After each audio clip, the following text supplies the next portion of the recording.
أما بعد فأعوذ بالله من الشيطان الرجيم بسم الله الرحمن الرحيم قال الله تبارك وتعالى في القرآن المجيد والفرقان الحميد قد أفلح من تزكى وذكر اسم ربه فصلى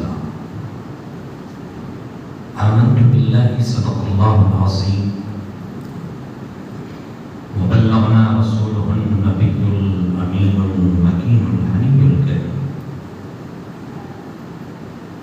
ونحن على ذلك لمن الشاهدين والشاكرين والحمد لله رب العالمين. بارگاہ رسالت مآب صلی اللہ علیہ وسلم میں درود پاک کا ہدیہ پیش کریں. اللہم صلی علی سیدنا محمد وعلی آل سیدنا محمد وبارک وسلم. صلو علیہ الصلاۃ والسلام علیک یا رسول اللہ صلی اللہ تعالی علیہ وسلم. عزیزان گرامی وقار، آج جمعہ کے خطاب کے ذریعے ایک درد بھرا پیغام آپ کے سامنے رکھنا چاہتا ہوں. الحمدللہ ہماری مسجد میں زیادہ تر لوگ محبت کرنے والے آتے ہیں، اچھے لوگ آتے ہیں، دور و دراز سے بھی لوگ سننے کے لیے آتے ہیں. لیکن ہر دور میں، ہر زمانے میں چند ایسے لوگ رہے جنہوں نے پروپیگنڈا کیا، جنہوں نے معاشرے میں فتنہ ڈالا، اور ان کا پروپیگنڈا اتنا حاوی ہو جاتا ہے، ان کا فتنہ اتنا بڑھ جاتا ہے کہ لوگ اس پروپیگنڈے کے شکار ہو جاتے ہیں، اس فتنے میں مبتلا ہو جاتے ہیں،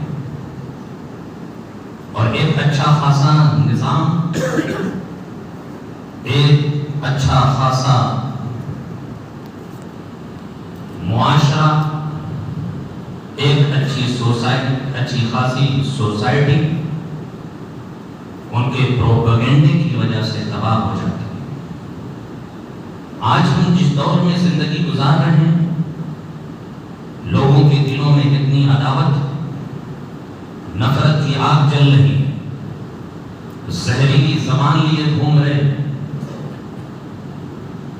انہیں یہ فکر نہیں کہ آج ملک بھارت میں ہمارے ساتھ کیا کیا جا رہا ہے، دیش کے حالات کیا ہیں، ملک کی فضا کس طرف جا رہی ہے، کامن سول کوڈ لانے کی کوشش کی جا رہی ہے، مذہبی آزادی کو ختم کرنے کی کوشش کی جا رہی ہے. سویڈن کی سرزمین پر قرآن کو جلایا گیا، ہالینڈ کی سرزمین پر قرآن کے ساتھ بے ادبی کی، لیکن اس کے بعد بھی اگر ذرہ برابر احساس نہیں تو یقیناً ہم مر چکے ہیں، ہمارا احساس مر چکا ہے. اور جو قوم مر جاتی ہے، جس کے احساس مر جاتے ہیں، اس وہ قوم تباہ و برباد ہو جاتی ہے. اس قوم کو ذلت و رسوائیوں کا سامنا کرنا پڑتا ہے. آج کے اس دور میں بھی ملک کی فضا بدلتی نظر آ رہی ہے، دیش کے حالات بدلتے نظر آ رہے ہیں. لیکن اس کے باوجود اگر ہم ایک دوسرے کو گرانے کی کوشش کر رہے ہیں، ایک دوسرے کی پگڑی اچھالنے میں لگے ہوئے ہیں، ایک دوسرے کو نیچا دکھانے میں لگے ہوئے ہیں، تو اس سے زیادہ افسوس کی بات کیا ہو سکتی ہے؟ میرے عزیز قرآن تو یہ کہہ رہا ہے قد افلح من تزکا، کامیاب وہ لوگ ہو چکے جنہوں نے اپنے دلوں کو صاف کر لیا، حسد سے صاف کر لیا، تکبر سے صاف کر لیا، کینے سے صاف کر لیا، بغض سے صاف کر لیا، بیماریوں سے صاف کر لیا، گناہوں کی بیماریوں سے صاف کر لیا، گناہوں کی گندگی سے صاف کر لیا۔ تو قرآن ان کے بارے میں کہہ رہا ہے کہ وہ لوگ کامیاب ہو چکے، لیکن جن کے دلوں میں عداوت ہے، جن کے دلوں میں تکبر ہے، جن کے دلوں میں کینہ ہے، جن کے دلوں میں حسد ہے، ایسوں کے بارے میں قرآن اور حدیث کی سخت وعیدیں آئی۔ اللہ کے رسول صلی اللہ علیہ وسلم نے فرمایا کہ جس کے دل میں ذرہ برابر بھی کینہ ہے، حسد ہے، وہ جنت کی خوشبو بھی نہیں پا سکتا ہے۔ جس کے دل میں ذرہ برابر بھی ایگو ہے، تکبر ہے، وہ جنت میں داخل نہیں ہوگا۔ میرے عزیز، میرے دوست، یہ مسجد صرف عبادت کی جگہ نہیں ہے، صرف سجدہ کرنے کی جگہ نہیں ہے۔ یہ مسجد ایک یونیورسٹی کا درجہ رکھتی ہے، علم کا مرکز ہوا کرتی ہے، علم کی درسگاہ ہوا کرتی ہے، علم کی لائبریری ہوا کرتی ہے۔ مسجد اگر آپ صرف یہ سمجھ رہے ہیں کہ عبادت کر لینے کا نام مسجد ہے، سجدہ کر لینے کا نام مسجد ہے، صرف 5 وقت وہاں نماز پڑھ لینے کا نام مسجد ہے، تو مسجد صرف اس لیے نہیں ہے۔ زمانے نبوی میں دارالعلوم نہیں ہوا کرتے تھے جس طور پر آج دارالعلوم، جس طور پر آج مدارس ہیں، اس طور پر مدارس نہیں ہوا کرتے تھے۔ جتنی بھی باتیں کی جاتی تھی وہ مسجد نبوی شریف سے کی جاتی تھی، اور ہر ایک وہ چیز جو امت کے لیے نفع بخش ہوا کرتی تھی، اللہ کے رسول صلی اللہ علیہ وسلم منبر سے اسے سمجھانے کی کوشش کیا کرتے تھے۔ تو میرے عزیز، یہ گدی رسول اللہ کی گدی ہے، یہ منبر رسول اللہ کا منبر ہے، یہ مصلی رسول اللہ کا منبر ہے۔ یہاں صرف نماز کی بات نہیں ہوگی، یہاں صرف روزے کی بات نہیں ہوگی، یہاں صرف حج کی بات نہیں ہوگی، یہاں صرف نیکیوں کی بات نہیں ہوگی، بلکہ ہر وہ چیز جو امت کے لیے نفع بخش ہوگی، یہاں سے وہ بات کی جائے گی، یہاں سے وہ کام کیا جائے گا۔ اب کسی کو برا لگتا ہے تو اس کا کوئی علاج نہیں ہے، کسی کو خراب لگتا ہے تو اس کا کوئی علاج نہیں ہے۔ میرے عزیز، مسجدوں کی اہمیت کو سمجھیے۔ آج بڑی معذرت کے ساتھ مسجدوں کو ہم نے ظلم کا اڈا بنا دیا، مسجدوں کو ہم نے سیاست کا اڈا بنا دیا، مسجدوں کو ہم نے عیاشیوں کا اڈا بنا دیا، مسجدوں میں ہم لڑائی جھگڑا کر رہے ہیں، مسجدوں میں اونچی آواز سے بات کرنا منع ہے، مسجدوں میں صرف ایک دوسرے کی پگڑی اچھالنے کے لیے، ایک دوسرے کو کمزور کرنے کے لیے، نیچا دکھانے کے لیے، لڑنے بھڑنے اور ہم خون خرابے تک کے لیے تیار ہیں۔ کیا دوسری قوموں کو آپ نے لڑتے ہوئے اپنی عبادت گاہوں میں دیکھا؟ کیا کسی یہودی کو دیکھا؟ کیا کسی عیسائی کو دیکھا؟ کسی اور مذہب والے کو اپنی عبادت گاہوں میں لڑتے ہوئے دیکھا؟ وہ اپنے عقیدے کے اعتبار سے اپنی عبادت گاہوں میں امید اور یقین لے کر جاتا ہے کہ ہمارے پاپ یہاں دھل جائیں، ہمارے گناہ یہاں دھل جائیں۔ لیکن ہمارا اور آپ چند لوگوں کا یہ حال ہے کہ انہوں نے اپنی عزت نفس کے خاطر مسجد کو داؤں پر لگا دیا، اپنی شان و شوکت کے لیے مسجد کو داؤں پر لگا دیا، اپنے شان و شوکت عزت وقار کے لیے مسجد کو داؤں پر لگا دیا۔ کل قیامت کے دن تمہیں جواب دینا ہوگا کہ جنہوں نے اپنی عزت نفس کے لیے، اپنی شان و شوکت کے لیے مسجد کو داؤں پر لگا لیا۔ میرے عزیز، یہاں کوئی کرسی نہیں ہے، یہاں کوئی تخت نہیں ہے، یہاں کوئی تاج نہیں ہے جس کے لیے آج ہم لڑتے پھر رہے ہیں، جس کے لیے آج ہم نہ جانے کیا کیا کرنے کو تیار ہیں۔ چناؤ کا جب وقت آتا ہے تو کیا ہوتا ہے؟ ایک دوسرے کی کمیاں بیان کرتے ہوئے ہم پھرتے ہیں۔ یہ تو ایسے ہی ہو گیا جیسے بی جے پی کانگریس کی کمیاں گناتی پھر رہی ہے، کانگریس بی جے پی کی کمیاں گناتی پھر رہی، پارٹی بندی ہے، گروپ بندی ہے، ایک ایک دوسرے کی پگڑی کو اچھالنے کی کوشش کی جاتی ہے،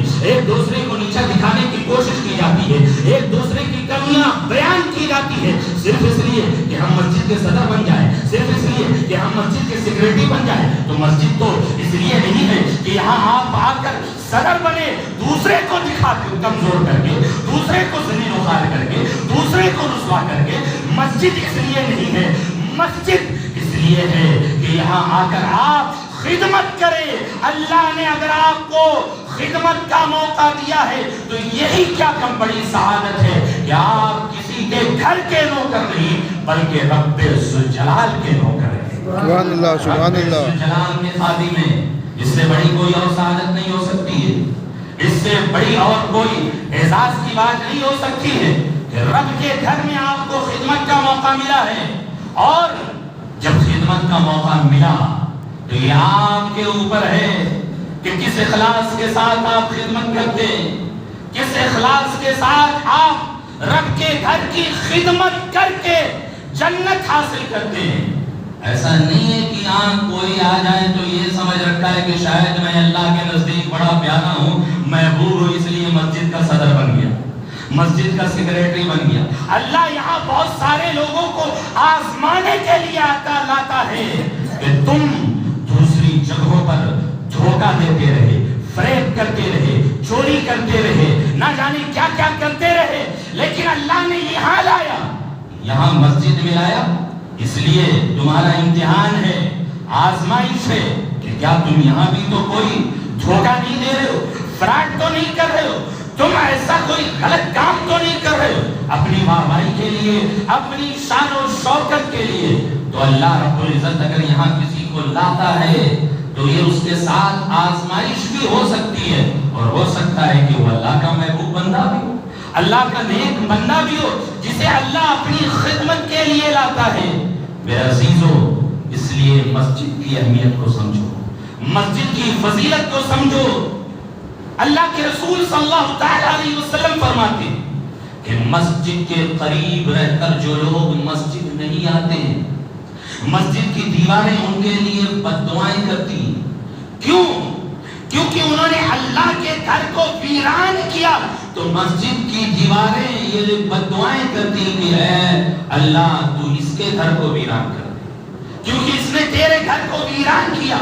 اور جو لوگ مسجد آتے ہیں، مسجد کی دیواریں ان کے لیے دعائیں کرتی ہیں کہ اے اللہ اس نے تیرے گھر کو آباد کیا ہے، تو اس کے گھر کو آباد کر۔ سبحان اللہ۔ زمانے نبی، زمانے رسالت میں ایک قبیلے والے مسجد کے قریب آ کر رہنا چاہتے، مسجد کے پاس آ کر رہنا چاہتے۔ آج بہت سارے لوگوں کو مسجد کے پاس بھی رہنے میں الجھن ہوتی کہ ہر وقت مائک کی آواز آئے گی، ہر وقت اذان کی آواز آئے گی، نیند میں خلل پیدا ہوگا۔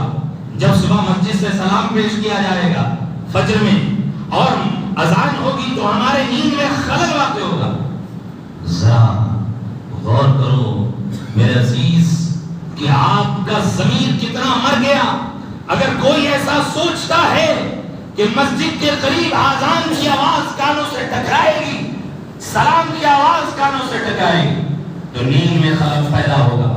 زمانے رسالت میں ایک قبیلے کے لوگ مسجد کے قریب آ کر رہنا چاہتے تھے۔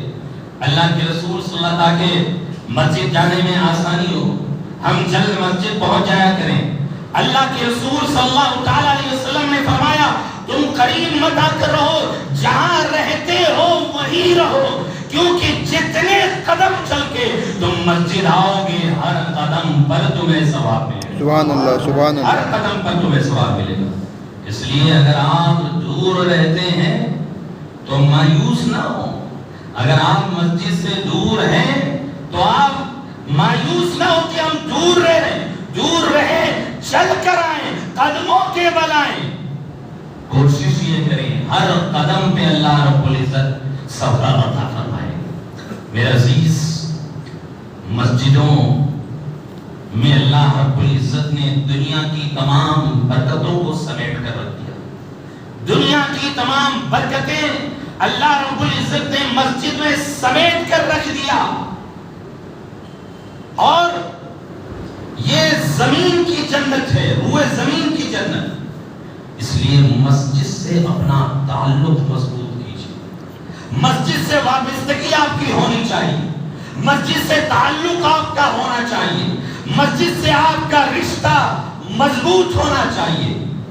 آج چند ایسے نادان لوگ ہیں کہ کمیٹی سے کچھ معاملہ ہوا یا کسی صاحب سے کچھ معاملہ ہوا، مسجد چھوڑ دی، دوسری جگہ نماز پڑھنے جانے لگے۔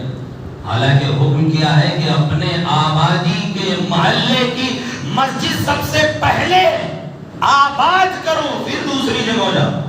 اگر جو لوگ آبادی کے محلے کی مسجد چھوڑ کر ادھر ادھر کا چکر لگا رہے ہیں، کل اللہ کی عدالت میں کھڑے ہو کر انہیں جواب دینا ہوگا کہ صرف کسی سے معاملہ ہو گیا یا امام آپ کے مزاج کے موافق نہیں ہے، مؤذن صاحب آپ کے مزاج کے موافق نہیں، کمیٹی آپ کے مزاج کے موافق نہیں، تو مسجد چھوڑ کر ادھر ادھر کی مسجدوں میں جانے لگے۔ دشمنی کس سے لیا؟ اللہ کے گھر سے دشمنی۔ اللہ اکبر، اللہ کے گھر سے دشمنی، زمین کی جنت سے دشمنی، یہ اللہ اور رسول سے دشمنی ہے۔ کچھ بھی ہو جائے مسجد کسی حال میں مت چھوڑے، کچھ بھی ہو جائے مسجد سے تعلق رشتہ آپ کا ہونا چاہیے۔ جب تک کہ خلاف شرع کوئی کام امام سے صادر نہ ہو، آپ کی نماز امام کے پیچھے ہوتی رہے گی۔ ذاتی اناد اور دشمنی کی بنا پر یا امام مزاج کے موافق نہیں ہے اور مسجد چھوڑ دینا اور یہ کہنا کہ فلاں امام صاحب جب تک رہیں گے ہم نماز پڑھنے نہیں آئیں گے۔ امام صاحب کا آپ نے کیا بگاڑا؟ آپ نے عالم صاحب کا کیا بگاڑا؟ آج چند لوگ اس ذہنیت کے ہیں جن کا دل بیمار ہو چکا ہے، جن کے دماغوں میں فطور بھرا ہوا ہے۔ وہ کہتے ہیں مولانا مولوی کو زیادہ بھاؤ دینے کی ضرورت نہیں ہے، زیادہ انہیں عزت دینے کی ضرورت نہیں ہے، یہ کمزور لوگ ہیں، کمتر لوگ ہیں، دبے کچلے لوگ ہیں، یہ غریب خاندان سے فیملی سے آتے ہیں، انہیں کیا ضرورت ہے عزت دینے کی؟ یاد رکھو شاید تمہارا بالا کسی اور مولانا سے پڑا ہوگا، آج بھی جو حقیقی معنوں میں نائبان رسول ہیں، عالم حق ہیں، دنیا ان کے لیے اپنے پل کے بچھانے کو تیار ہے، سبحان اللہ، اپنے پل کے بچھانے کو تیار ہے۔ اور میں آپ کو بتاؤں کہ مسجد کی صفائی ستھرائی کرنے والا، مسجد کے جو خدام ہوتے ہیں، خادم حضرات، ان کا مقام اور مرتبہ کیا ہے کہ دنیا کے بڑے بڑے بادشاہ، دولت مند بھی اس کے جوتیوں کے نوک کے برابر بھی نہیں ہو سکتے، جوتیوں کے نوک کے برابر بھی نہیں ہو سکتے۔ اگر دولت سے علم خریدا جاتا تو آج ہر کوئی عالم ہوتا۔ جن کو دولت کا بھوت سوار ہے، جن کو مالداری کا بھوت سوار ہے، اور دولت کی بنا پر اگر کوئی یہ جملہ نکالتا ہے کہ امام عالم کو زیادہ بھاؤ دینے کی ضرورت نہیں ہے، تو میں ایسے لوگوں سے کہنا چاہتا ہوں عالم کو عزت آپ کی وجہ سے نہیں مل رہی ہے، عالم حق کو عزت اللہ اور رسول نے دیا، یہ کہہ کر کہ ان کو دیکھنا نبی کو دیکھنا، سبحان اللہ، سبحان اللہ، مصافحہ کرنا نبی سے مصافحہ کرنا، سبحان اللہ، ان کی مجلسوں میں بیٹھنا نبی کی مجلس میں بیٹھنا ہے، اور یہ علماء کے وارث ہوتے ہیں۔ سلطان محمود غزنوی کا نام سنا ہوگا، جنہوں نے ملک بھارت پر 17 حملے کیے تقریباً۔ سلطان محمود غزنوی، جن کے دل میں بھی 3 باتیں ہمیشہ کھٹکتی تھی، 3 سوال ہمیشہ کھٹکتا تھا۔ ایک یہ کہ کیا میں سبتگی کا بیٹا ہوں، جس کے بارے میں مجھے کہا جاتا ہے کیا میں اس کا بیٹا ہوں کہ نہیں، کیونکہ آپ کے بارے میں مشہور تھا کہ آپ سبتگی کے لے پالک ہیں، تو کیا میں اس کا بیٹا ہوں کہ نہیں، یہ بات ان کے دل میں کھٹکتی رہتی تھی۔ دوسری بات جو سلطان محمود غزنوی کے دل میں کھٹکتی تھی وہ یہ تھی کہ علماء کا، انبیاء کا وارث تو بادشاہ ہونے چاہیے. انبیاء علیہ السلام کے وارثین بادشاہ ہونے چاہیے، جو طاقتور لوگ ہوتے ہیں، پیسے والے لوگ ہوتے ہیں، جن کے پاس پاور بھی ہے، دولت بھی ہے، ساری چیزیں ہیں، وہ وارث ہونے چاہیے. یہ دبے کچلے لوگ، کمزور لوگ، غریب فیملی سے آنے والے لوگ، جن کے پاس نہ اپنا گھر ہے، نہ مال ہے، نہ دولت ہے، نہ گاڑی ہے، نہ بنگلہ ہے، یہ کمزور لوگ کیسے انبیاء کے وارث ہو سکتے ہیں؟ یہ بات بھی ان کے ذہن میں کھٹکتی تھی. اور تیسری بات کہ کیا میں جنت میں جاؤں گا کہ نہیں. آج ہم میں سے بھی بہت سارے لوگوں کو یہ بات کھٹکتی ہے کہ کیا ہم جنت میں جائیں گے کہ نہیں جائیں گے. یہ بات بھی سلطان محمود غزنوی کے دل میں ہمیشہ کھٹکا کرتی تھی. ایک سفر پر ہے، سفر سے واپس آئے تو ایک طالب علم اسٹوڈنٹ کو ایک کباب کی دکان پر دیکھا، اس حال میں کہ وہ اپنے ہاتھ میں کتاب لیے ہوئے، اور وہاں جو چراغ جل رہا ہے، جب اس کی لو تیز ہوتی ہے تو اپنی کتاب کو آگے کر کے وہ لائن پڑھ لیا کرتا ہے، اپنا سبق یاد کر لیا.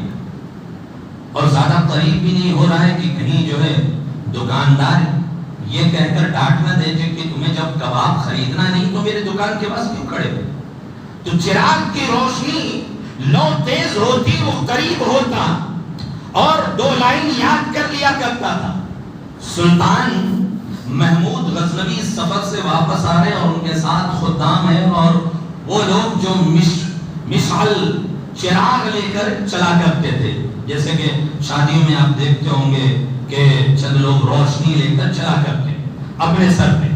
تو سلطان محمود غزنوی کے ساتھ بھی ایسے لوگ ہوتے تھے جو روشنی لے کر اپنے سر پر چلا کرتے تھے. انہوں نے جب دیکھا کہ اس طالب علم کو پڑھنے کا اتنا شوق ہے کہ چراغ کی روشنی تیز ہوتی ہے، قریب ہوتا ہے، دو لائن یاد کرتا ہے، پھر پیچھے ہٹ جاتا ہے، اور پھر چراغ کی روشنی آہستہ ہوتی ہے، پھر پیچھے چلا جاتا ہے، تیز ہوتی ہے، پھر آگے آ جاتا ہے.